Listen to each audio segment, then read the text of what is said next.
शहरात मध्यरात्रीच्या सुमारास गुंडागिरीचा थरारक प्रकार समोर आला असून एका टोळक्याने हातात धारदार हत्यारे आणि लाकडी दांडके घेऊन शहरात प्रचंड दहशत माजवली। काल रविवार दिनांक 7 जून 2026 रोजी रात्री 11 ते 1 वाजेच्या सुमारास झालेल्या या राड्यामुळे संपूर्ण कोपरगाव शहर हादरून गेले आहे।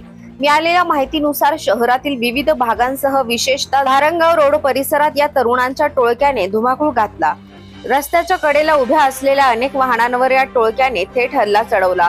धारदार हत्यारे आणि दांडक्यांनी वाहनांच्या काचा फोडत वाहनांचे मोठे नुकसान केले। रात्रीच्या शांततेत अचानक सुरू झालेल्या दगडफेक, वाहनांची तोडफोड आणि आरडाओरडामुळे घरात शांत झोपलेले नागरिक आणि महिला भयभीत होऊन जागी झाले। परिसरात कमालीचे भीतीचे वातावरण निर्माण झाले असल्याचे प्रत्यक्षदर्शी स्थानिक नागरिकांनी सांगितले आहे। मावा दिला नाही म्हणून हा वाद सुरू झाला असल्याचे बोलले जात असले तरी मात्र अधिकृत माहिती पोलीस दरबारी नोंद झाल्यानंतर समोर येणार आहे। नेमका हा वाद कशामुळे झाला आणि शांत कोपरगावात मध्यरात्री हा हौदोसका घालण्यात आला याचे कारण अद्याप समोर आलेले नाही। विशेष म्हणजे सकाळपर्यंत कोपरगाव शहर पोलीस ठाण्यात या प्रकरणी कोणत्याही गुन्ह्याची नोंद झाली नव्हती।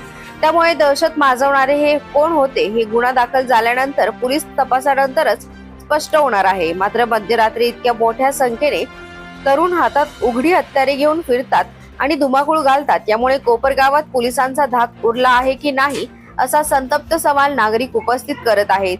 पोलीस प्रशासनाने या गुंडागिरीची तात्काळ गांभीर्याने दखल घेऊन सीसीटीव्ही फुटेज आणि इतर पुराव्यांच्या आधारे आरोपींना बेड्या ठोकाव्यात आणि त्यांना कठोर अद्दल घडवावी अशी मागणी नागरिकांकडून जोर धरत आहे।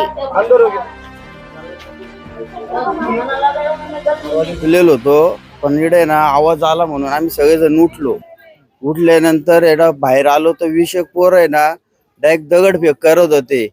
त्याच्यानंतर इकडे आमच्याला बांबू बांधलेला होता, त्यांनी तो पाडला। काही जण तिकडे पळून गेले, त्यांच्या हातात तलवारी होत्या।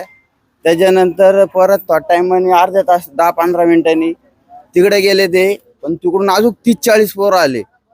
30-40 पोर आल्यानंतर थोडे पुढे गेले, तिकडे गाड्या फोडल्या त्यांनी। परत इकडे कल्ला केला, आवाज द्यायचे, परत पुढे येऊन अजून 2-4 गाड्या फोडल्या। बस होते, पळाले होते, बांबूचा असं ओढत होते। आम्ही तर काय उठून पळालो बाहेर, साऱ्या झोपेल होतो। हा, दगड तिकून दगडफेक केली त्यांनी। किती जण होते काय? मस्त 30-40 जण होते ते, असे पळाले इकून। आणि नंतर तलवारी बिलवारी मग तलवारी घेऊन आले, तिकून आले। मग ते मागून पहिले मिटून गेलं, परत आले ते गाड्या घेऊन आले, तलवारी घेऊन। गाडी वगैरे फोडलेली त्यांनी, काचा वगैरे फोडलेले आमच्यावाल्या, दगड वगैरे फेक केलेली, भट्टीवरचे सगळे दगड वगैरे उचलून गाडीला, आमच्या मोटरसायकलीला पण लागलेले। आमचे बाबा बाहेर झोपलेले होते, बाबांना पण लागलेले।